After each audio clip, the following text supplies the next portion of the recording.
Cuando descubrí que mi hijo había usado el dinero que le envié para comprarse un apartamento, sentí que el mundo se me vino encima. Me imaginé todo, las mentiras, las excusas, los silencios. Mientras yo trabajaba sin descanso, él construía una nueva vida, pero no con esfuerzo propio, sino con mi sacrificio, con mi sudor, con mi cansancio acumulado en los huesos, con mis noches sin dormir. Pero, lo peor no fue que compró un apartamento. Lo peor fue, dónde lo compró. Con el tiempo supe, por una vecina, por los comentarios que siempre se filtran, que el lugar donde se habían mudado era una zona exclusiva. Una de esas donde vive la clase media alta, donde los edificios tienen porteros uniformados, ascensores modernos, cámaras de seguridad y parqueaderos cubiertos. Una zona que yo misma ni en sueños me habría podido permitir. Ahí se mudó mi hijo.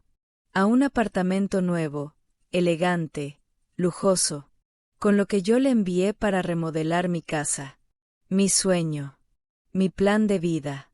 Mi tranquilidad. Él usó ese dinero para pagar la inicial.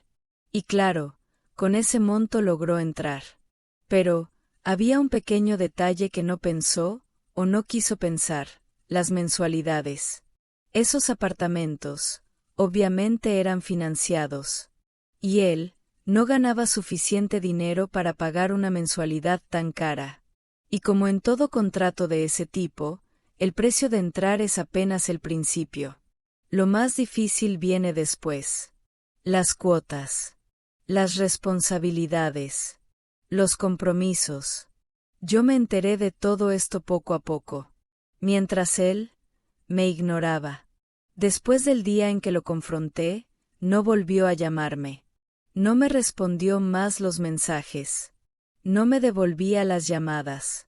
Ni siquiera un hola. Nada. Lo entendí. Se sentía culpable.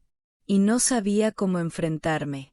O peor aún, quizás ni le importaba. Pero yo ya no era la misma. No era la madre que lloraba en silencio. No era la mujer que esperaba sentada a que todo se resolviera. Ya no. Así que tomé otra decisión. Dolorosa, pero necesaria. Contraté una agencia constructora seria. Por mi cuenta.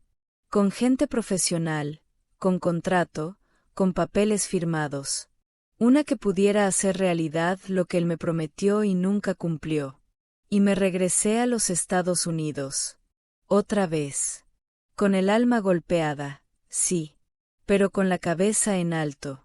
Trabajé sin parar. Esta vez más decidida que nunca. Ya no trabajaba por él. Trabajaba por mí. Por mi sueño. Por la mujer que había olvidado ser. Y así, con cada día que pasaba, sentía como sanaba una herida. No por lo que me hicieron, sino por lo que yo estaba haciendo por mí misma. Pasaron meses. Muchos. Hasta que un día, volví. Y cuando crucé la puerta de mi casa, casi no la reconozco. La fachada era nueva. Las paredes brillaban. La pintura, los acabados, las puertas. Y lo mejor. Los apartamentos. 4 pequeños apartamentos, independientes, con entrada propia, su baño, su cocina. Tal y como yo lo soñé. Tal y como me lo imaginaba cada noche mientras limpiaba pisos y soportaba el frío de la madrugada. Ese día lloré. Pero esta vez, de orgullo.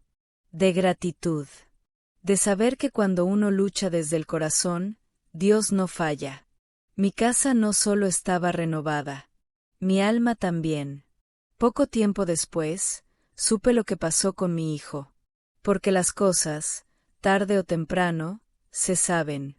No pudo pagar las mensualidades. Ni una, ni dos, varias. Las deudas se le acumularon. La administración del edificio le notificó. El banco lo presionó. Hasta que finalmente perdió el apartamento. Tuvo que salir de la zona exclusiva, de los lujos, del estatus, del lugar que construyó sobre las ruinas de mi confianza. Perdió todo. Lo que creyó que era éxito, se le deshizo entre las manos. Porque cuando uno edifica sobre la mentira, nada dura. Me enteré de que se fueron a vivir alquilados a las afueras de la ciudad. Y que hoy, él trabaja el doble de lo que trabajaba antes. Pero sin rumbo, sin propósito, sin dirección. Y yo, aquí estoy, en mi casa, la que mis padres me dejaron, la que me costó años, lágrimas y traición, la que transformé con mis manos y mi fe. Ahora tengo ingresos. Cada apartamento me da lo justo para vivir tranquila, sin molestar a nadie, sin depender de nadie.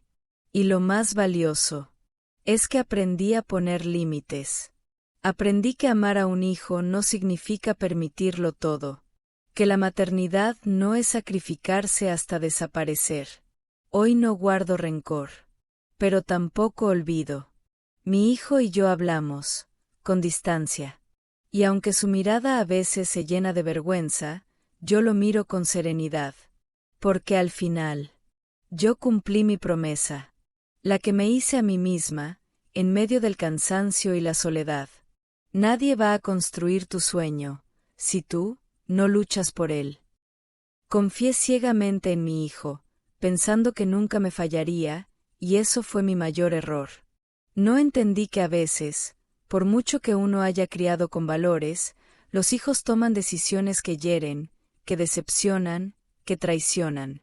Aprendí que una madre también tiene derecho a desconfiar, a preguntar, a poner límites. Porque la confianza que se entrega sin medida, se puede convertir en el arma que te destruye. Y antes que se me olvide, tú me preguntarás, que si yo tengo esta casa, y un hijo necesita un techo, ¿por qué yo no le doy un espacio para que él viva con su familia?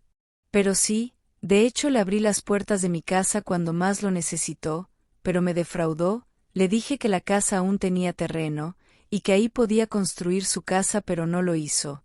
Además le presté mi casa por un año, mientras que yo estaba en Estados Unidos, trabajando para ahorrar el dinero más rápido, y hacer mi sueño realidad. ¿Y qué hizo él? Dispuso de mi dinero para dar la inicial para un apartamento.